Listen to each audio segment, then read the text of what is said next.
Hello friends, आज हम इस टॉपिक में व्यक्ति और समाज के मध्य संबंध पर विस्तार से चर्चा करने वाले हैं।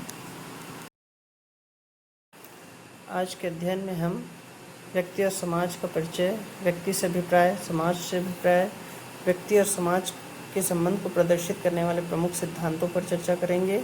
फिर व्यक्ति और समाज के मध्य संबंध के प्रमुख आयामों पर चर्चा करते हुए दोनों में संबंध स्थापित करने का प्रयास करेंगे।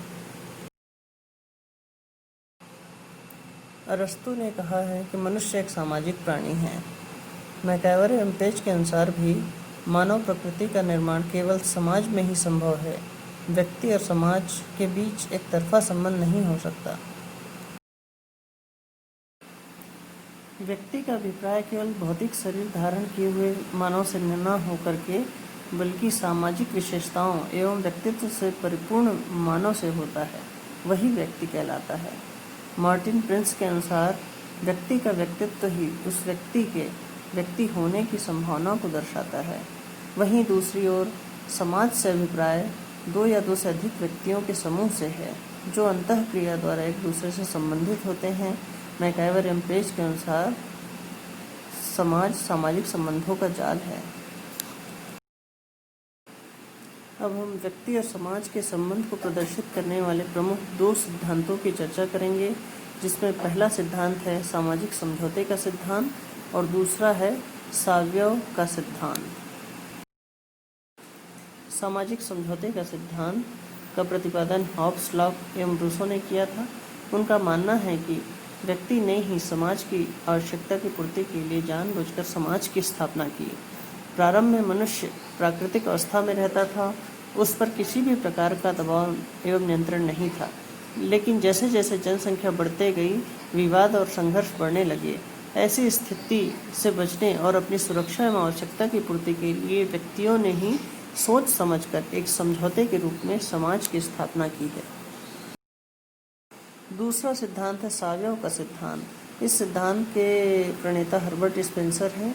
वे समाज को शरीर के रूप में मानते हैं तथा शरीर के विभिन्न अंगों जैसे हाथ, पैर, नाक, कान आदि के योग से जिस प्रकार व्यक्ति का निर्माण होता है, शरीर से पृथक इन अंगों का कोई अपना विशेष महत्व नहीं होता, उसी तरह व्यक्ति कभी समाज से पृथक रह ही नहीं सकता।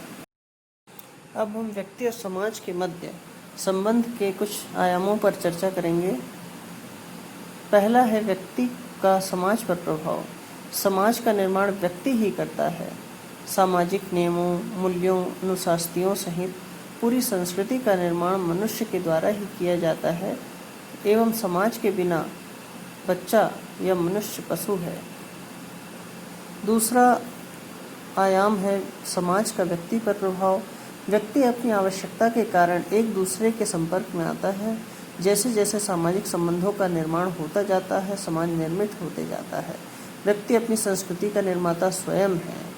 संस्कृति के अंतर्गत ज्ञान, लोकाचार, परंपरा, प्रथा, मूल्य, धर्म और भौतिक वस्तुएं भी आती हैं, जिसका निर्माण मनुष्य स्वयं करता है और समाज का संचालन करता है।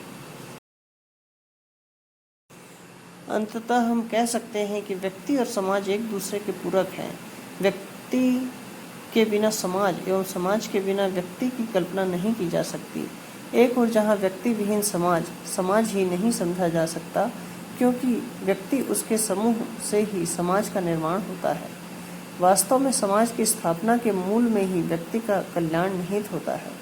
व्यक्ति की विभिन्न आवश्यकताओं की पूर्ति हेतु समाज का निर्माण किया जाता है।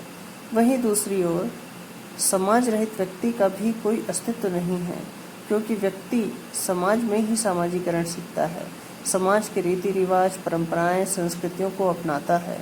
अपने तथा संपूर्ण समाज के कल्याणकारी नैतिकता, मूल्य, आचरण, रीति रिवाज, परंपरा, भौतिक एवं अभौतिक संस्कृति का साक्षात्कार व्यक्ति को समाज में ही होता है।